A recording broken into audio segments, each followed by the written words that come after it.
नमस्कार, जनता टीवी में आप सभी का स्वागत है। मैं हूं आपके साथ ऋषभ सोनी। शुरू करेंगे खबरों का सिलसिला और बड़ी खबर, मुख्यमंत्री योगी आदित्यनाथ का 2 जिलों का दौरा आज होने वाला है। मुख्यमंत्री योगी का आज बुलंदशहर हापुड़ दौरा, सीएम का शिकारपुर अनूप शहर में मतदाता संवाद कार्यक्रम, हापुड़ के धौलाना में प्रभावी मतदाता संवाद करेंगे सीएम।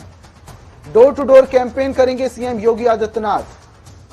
इस वक्त की बड़ी खबर आपको बता रहे हैं, सीएम योगी का डोर टू डोर कैंपेन, लोगों से संवाद करेंगे, सीधे जुड़ेंगे। जमीनी स्तर पर अब प्रचार शुरू हो चुका है। उत्तर प्रदेश के मुख्यमंत्री योगी आदित्यनाथ अब डोर टू डोर कैंपेन करने वाले हैं, सीधा संवाद जनता से।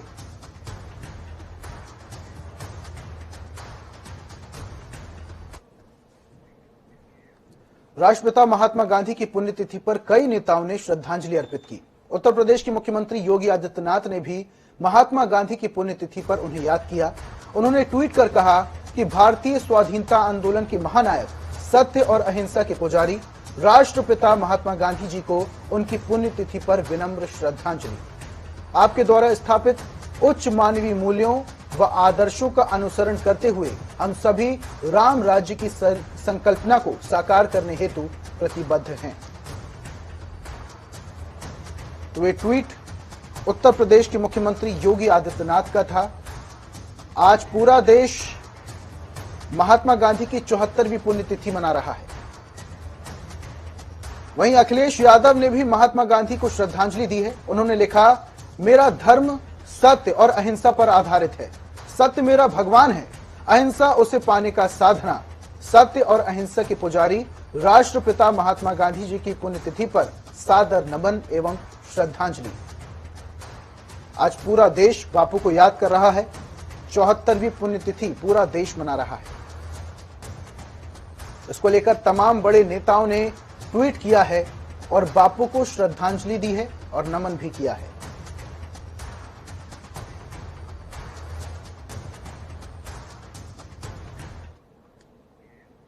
मुख्यमंत्री योगी आदित्यनाथ गोरखपुर शहर विधानसभा सीट से 4 फरवरी को बीजेपी प्रत्याशी के रूप में अपना नामांकन पत्र दाखिल करेंगे। इसके बाद वो महाराणा प्रताप इंटर कॉलेज में कार्यकर्ता सम्मेलन को संबोधित करेंगे। आपको बता दें कि योगी 2 फरवरी को 4 दिवसीय दौरे पर गोरखपुर आएंगे। पहले दिन वो बीजेपी महानगर, विधानसभा प्रभारी, मंडल अध्यक्ष, शक्ति केंद्र प्रभारी और संयोजक के साथ बूथ अध्यक्षों की बैठक को सरस्वती विद्या मंदिर आर्य नगर में संबोधित करेंगे। अगले दिन 3 फरवरी को वो दिग्विजय नाथ पीजी कॉलेज के बलरामपुर हॉल में दिन में 11 से 12 बजे तक चिकित्सक सम्मेलन और उसके बाद 12:30 बजे से नेपाल क्लब में शिक्षक सम्मेलन को संबोधित करेंगे। इसके बाद 4 फरवरी को सुबह 10:30 बजे कलेक्ट्रेट में नामांकन पत्र दाखिल करेंगे, जिसके बाद दिन में 11 बजे महाराणा प्रताप इंटर कॉलेज में कार्यकर्ता सम्मेलन को संबोधित करेंगे।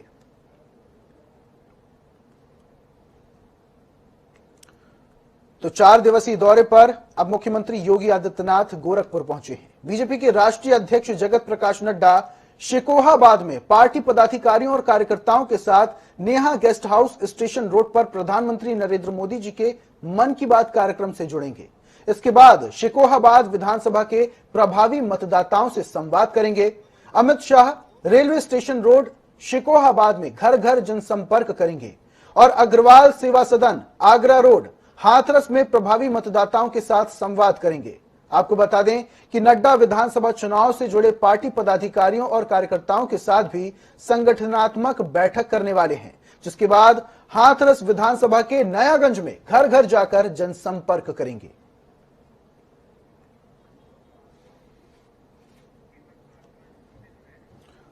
और इस पर सीधे हमारे साथ दीपक भारद्वाज फिरोजाबाद से जुड़े हुए हैं। दीपक, आज जेपी नड्डा घर घर जाएंगे, लोगों से सीधा संवाद करने वाले हैं। विधानसभा चुनाव को लेकर अब कमर कस चुके हैं। बड़े दिग्गज नेता बीजेपी की तरफ से जमीनी स्तर पर उतरकर जनसंपर्क करें, कोई भी चूक नहीं छोड़ना चाहते। बिल्कुल, देखिए मैं बता देना चाहता हूं कि आप पहली बार 2022 के चुनाव में भारतीय जनता पार्टी के राष्ट्रीय अध्यक्ष जेपी नड्डा स्वयं चलकर के फिरोजाबाद में पहुंच रहे हैं। यहाँ शिकोहाबाद के नया गेस्ट हाउस में रुकेंगे और यहाँ पे कार्यकर्ताओं के साथ मीटिंग करेंगे। मीटिंग करने के बाद वो घर घर जाकर लोगों को जागरूक करेंगे चुनाव से संबंधित। साथ ही मैं आपको एक बार और भी जोड़ देना चाहता हूँ कि सुखाबाद विधानसभा क्षेत्र और सिरसागंज विधानसभा क्षेत्र अपने आप में बहुत बड़े मायने रखती है, क्योंकि सुखाबाद में आगे हुए मुकेश वर्मा भारतीय जनता पार्टी छोड़ करके समाजवादी पार्टी में शामिल हुए और उन्हें समाजवादी पार्टी ने यहाँ पे प्रत्याशी भी घोषित कर दिया है, जिनका नामांकन भी कल हुआ है। तो आपको ये बता दूं कि सबसे बड़ी अहम माना जा रहा है क्योंकि ओम प्रकाश वर्मा जो समाजवादी पार्टी छोड़ करके भाजपा में शामिल हुए, उनको टिकट दिया है भारतीय जनता पार्टी ने। साथ ही यहाँ से सटी हुई सिरसागंज विधानसभा से बता दूं कि सिरसागंज में खुद मुलायम सिंह के संबंधी जो समाजवादी पार्टी से शुरू से चुनाव लड़ते चले आ रहे थे और यहाँ से विधायक भी रहे, लेकिन अब की बार जब परिवर्तन हुआ है तो परिवर्तन के तहत ये जाकर के भारतीय जनता पार्टी में शामिल हुए हैं और फिर भारतीय जनता पार्टी ने हरिओम यादव पर भरोसा दिलाया है। तो ये दोनों सीटें अपने आप में अहम है, जिसको लेकर के पार्टी को भी कहीं भी कोई कोर कसर नहीं छोड़ना चाहती और इनको जीतने का हक निकालने का हर प्रयास करेगी, क्योंकि यहाँ ये दोनों ही सीटें अहम है और अपने आप में बहुत बड़े मायने रखती है। जी ठीक है दीपक, बहुत बहुत शुक्रिया तमाम जानकारियां देने के लिए। तो आज जेपी नड्डा घर घर जाएंगे और जनसंपर्क करने वाले हैं। बीजेपी के पूर्व राष्ट्रीय अध्यक्ष और केंद्रीय रक्षा मंत्री राजनाथ सिंह उत्तर प्रदेश के प्रवास पर रहेंगे और आज एसकेवी विद्यालय, नदरई गेट, एटा रोड, कासगंज में प्रभावी मतदाताओं के साथ संवाद करेंगे, जिसके बाद ग्राम बढ़ारी वैश्य कासगंज में घर घर पहुंचकर वोट मांगेंगे। इसके बाद एमबी कोल्ड स्टोरेज राजेपुर के सामने अमृतपुर, फर्रुखाबाद में अमृतपुर विधानसभा के प्रभावी मतदाताओं के साथ संवाद करने वाले हैं। वहीं सब्जी मंडी हकीम जी गली वाली राजेपुर में घर घर जनसंपर्क करेंगे।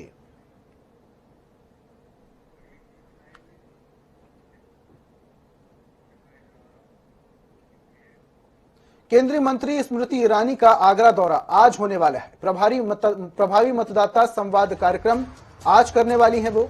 जयपुर हाउस क्षेत्र में जनसंपर्क भी करेंगी स्मृति। डोर टू डोर प्रचार करेंगी केंद्रीय मंत्री स्मृति ईरानी।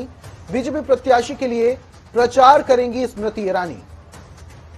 तो बीजेपी की तरफ से कई बड़े नेताओं के साथ आगरा में आज स्मृति ईरानी का दौरा है। तमाम प्रभावी मतदाताओं को संबोधित करेंगी, सीधा संवाद भी करने वाली हैं आज केंद्रीय मंत्री स्मृति ईरानी।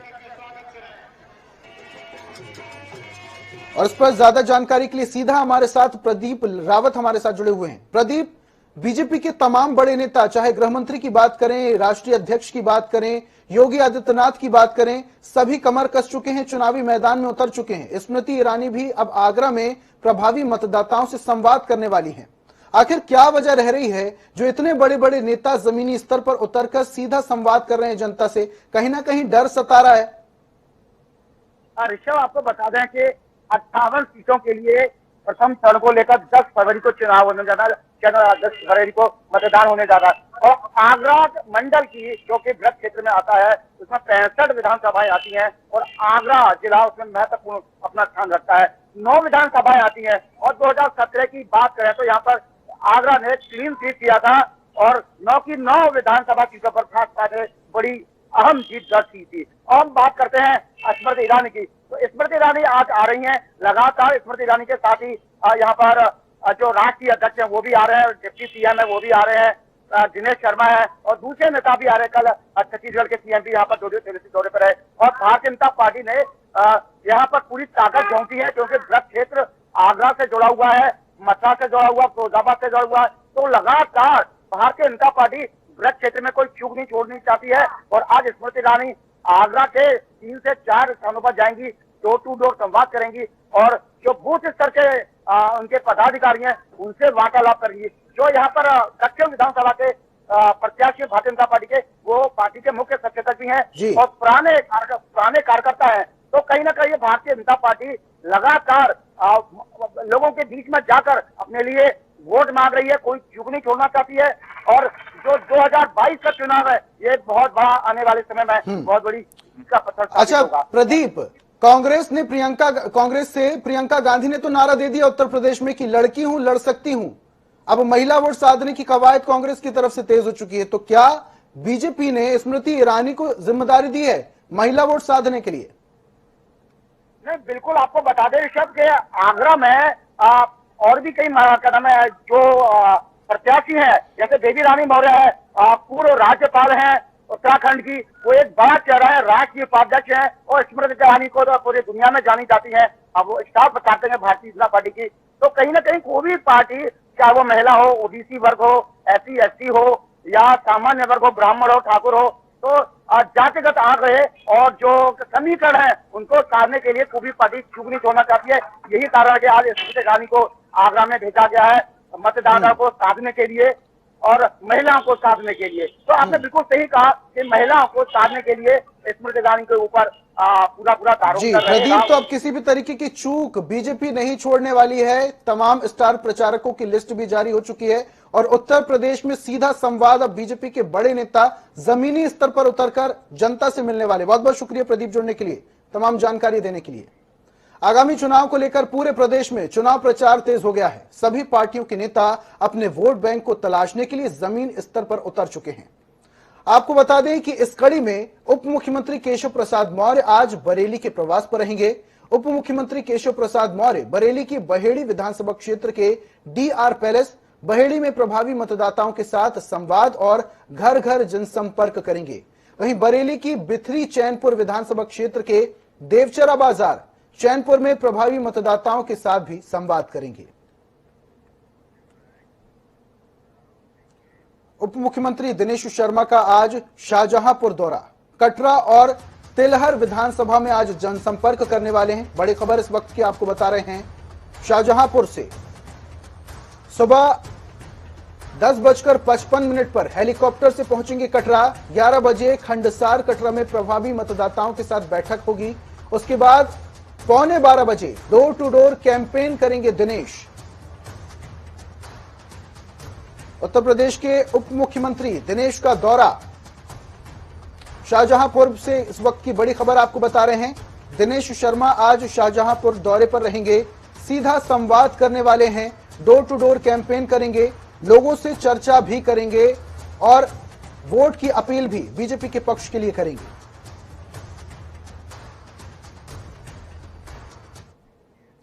यूपी के चुनावी रण में भाजपा अपने सभी दिग्गजों को उतार रही है। सीएम योगी आदित्यनाथ, अमित शाह और जेपी नड्डा के बाद अब पीएम मोदी खुद इस चुनावी राज्य की बागडोर संभालेंगे। पीएम मोदी 31 जनवरी को उत्तर प्रदेश विधानसभा चुनाव में पहली वर्चुअल रैली को संबोधित करने जा रहे हैं। पीएम मोदी की वर्चुअल रैली की तैयारी इस तरह से की गई है कि जिससे पहले चरण में मतदान वाले जिलों को केंद्रित किया जा सके। सूत्रों का कहना है कि अगर चुनाव आयोग फिजिकल रैली और रोड शो की इजाजत नहीं देता है तो इस तरह की वर्चुअल रैली पर और ज्यादा ध्यान केंद्रित किया जाएगा। दरअसल कोरोना संक्रमण के कारण चुनाव आयोग ने सिर्फ वर्चुअल रैली की ही इजाजत दी है।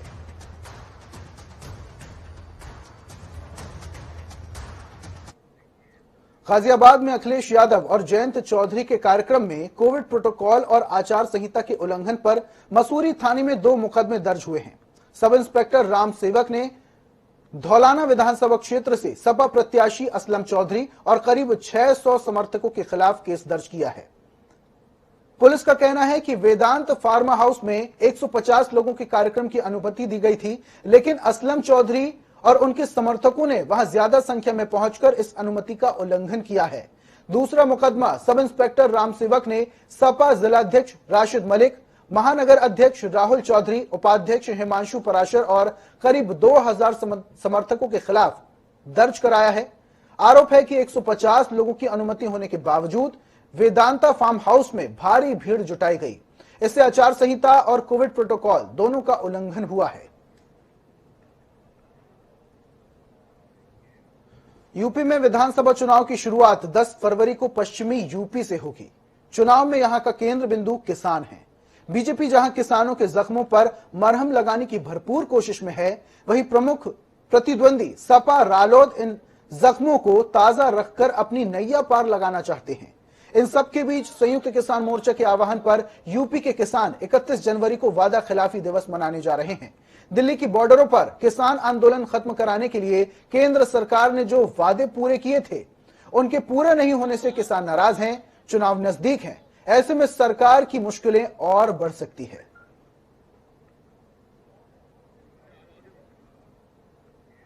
उच्च न्यायालय की लखनऊ बेंच ने सहायक शिक्षक भर्ती में आरक्षित वर्ग के लिए 6800 पदों पर होने जा रही भर्ती पर रोक लगा दी है। अदालत ने कहा कि 1 दिसंबर 2018 को जारी विज्ञप्ति में 69,000 पदों पर भर्ती के लिए विज्ञापन जारी किया गया था। इससे अधिक एक भी पद पर बिना विज्ञापन प्रकाशित किए भर्ती न की जाए, यह आदेश न्यायमूर्ति राजन रॉय की एकल पीठ ने भारती पटेल और 5 अन्य अभ्यर्थियों की याचिका पर पारित की थी। अदालत ने अपनी टिप्पणी में यह भी कहा कि इस मामले में क्या करना है यह राज्य सरकार तय करे, क्योंकि उसी ने यह स्थिति पैदा की है। लेकिन यह स्पष्ट है कि उक्त विज्ञापन के क्रम में 69,000 से ज्यादा अभ्यर्थियों की नियुक्ति नहीं की जा सकती।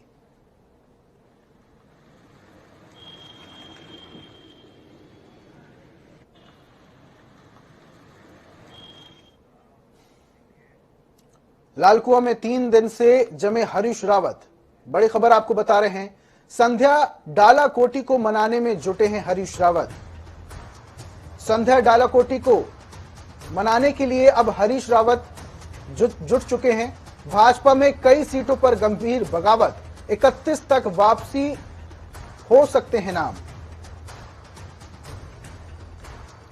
बीजेपी और कांग्रेस तमाम बागी प्रत्याशियों को मनाने के लिए अब कवायद तेज कर चुके हैं। इसको लेकर हरीश रावत भी पीछे नहीं हैं। लालकुआं में दबाव है, 3 दिन क्षेत्र में नहीं छोड़ सकते। संध्या डाला कोटी को मनाने की कवायद में अब हरीश रावत जुड़ चुके हैं।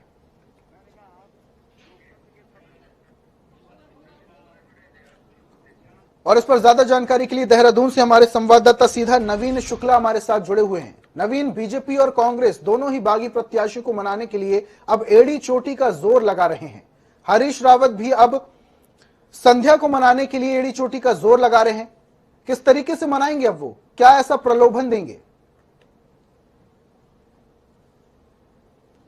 जी ऋषभ, निश्चित तौर पर अब जब प्रत्याशियों की घोषणा हो गई है, नामांकन हो गया है, तो कहीं ना कहीं जो पुराने प्रत्याशी हैं, जो पहले से प्रत्याशी बने हुए थे, उनमें बगावती सुर तेज हो गया है। अगर रुद्रपुर की बात की जाए तो राजकुमार ठुकराल पूरी तरीके से बगावत किया है। उन्होंने साफ तौर पर कहा है कि मैं बीजेपी के सिंबल पे चुनाव नहीं लड़ूंगा, मैं निर्दलीय चुनाव लड़ूंगा। इसके साथ ही अगर लालकुआं सीट की बात की जाए तो लालकुआं सीट को लेकर भी संध्या डाला कोटी ने साफ तौर पर महापंचायत की थी। उन्होंने यह कहा था कि मेरे 48 घंटे में टिकट काट दिया गया है, तो कहीं ना कहीं एक बगावती सुर तेज हो गया महापंचायत में। उन्होंने कहा कि मैं पूरी तरीके से निर्दलीय रूप से लड़ूंगी। अब हरीश रावत क्योंकि लालकुआं पहुंच गए हैं, लालकुआं सीट से वह चुनाव लड़ेंगे, तो समीकरण को साधने का प्रयास जरूर किया जा रहा है कि संध्या डाला कोटी को कैसे मनाया जाए, किस तरीके से उन्हें अपने पक्ष में किया जाए, क्योंकि वो साफ तौर पर उनके जो समर्थक हैं वह नाराजगी जाहिर कर रहे थे कि उनका टिकट काटा गया था, क्योंकि वह लगातार पिछले 5 सालों से तैयारी कर रही थी। तो कहीं ना कहीं एक समीकरण जो है वह बिगड़ता हुआ कांग्रेस का जरूर नजर आ रहा है। हालांकि हरीश रावत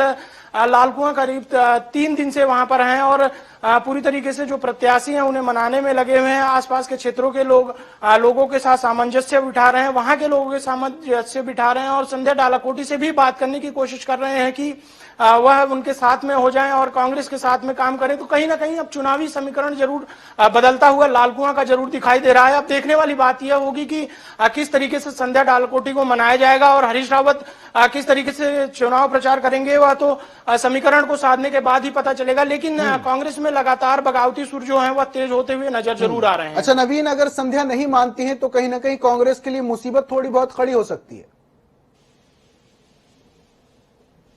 जी निश्चित तौर पर कांग्रेस के लिए बहुत बड़ी मुसीबत है, क्योंकि उनका 48 घंटे में टिकट काटा गया है। वह निर्दलीय चुनाव लड़ने की बात उन्होंने साफ तौर पर कही है कि मैं निर्दलीय रूप से चुनाव लड़ूंगी और इसके साथ ही उन्होंने महापंचायत भी की थी। जो तमाम सारे समर्थक थे वह भी उनके आवास पे मौजूद थे। तो समीकरण अब सदने की बात तभी होगी जब संध्या डाला कोटी को मनाया जाएगा। हरीश रावत किस तरीके से संध्या को मनाएंगे यह तो देखने वाली बात होगी, लेकिन कहीं ना कहीं चुनावी समीकरण को साधने का प्रयास जरूर किया जा रहा है। कांग्रेस के तमाम नेता, दिग्गज नेता जो हैं वह उनसे बात करने की कोशिश कर रहे हैं। खुद हरीश रावत ने भी साफ तौर पर कहा था कि संध्या डाला कोटी को मनाया जाएगा। समीकरणों को साधने की पूरी कोशिश की जा रही है। बागी नेताओं को मनाने की कवायद अब तेज हो चुकी है, चाहे बीजेपी हो चाहे कांग्रेस हो। नवीन, बहुत बहुत शुक्रिया तमाम जानकारियां देने के लिए। कालाडूंगी विधानसभा सीट पर भाजपा की मुश्किलें बढ़ गई हैं। भाजपा के पूर्व प्रदेश महामंत्री गजराज बिष्ट पार्टी से बगावत कर निर्दलीय चुनाव लड़ रहे हैं। गजराज बिष्ट ने कल मीडिया से मुखातिब होते हुए कहा कि भाजपा उनसे नफरत करती है और उनके दिल में पार्टी के लिए कोई जगह नहीं है। इस दौरान गजराज बिष्ट बेहद भावुक नजर आए। उन्होंने बंशीधर भगत और भाजपा पर जमकर निशाना साधते हुए कहा कि पार्टी परिवारवाद और पैसे वालों को टिकट देती है। यही नहीं, जिनके मां बाप नहीं हैं और जिनकी दिल्ली में कोई पकड़ नहीं है, उनके लिए भाजपा में कोई जगह नहीं है। गजराज ने कहा कि कालाडूंगी सीट में निर्दलीय मैदान में उतरने के बाद भी उनको जन समर्थन मिल रहा है। वहीं इस दौरान उन्होंने पूर्व सीएम विजय बहुगुणा पर भी जमकर निशाना साधा।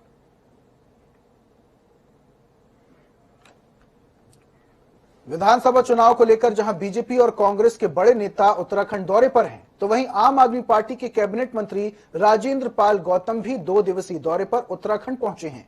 इस दौरान उन्होंने कहा कि बीजेपी कांग्रेस ने केवल उत्तराखंड की जनता से झूठे वादे कर गुमराह करने का काम किया है।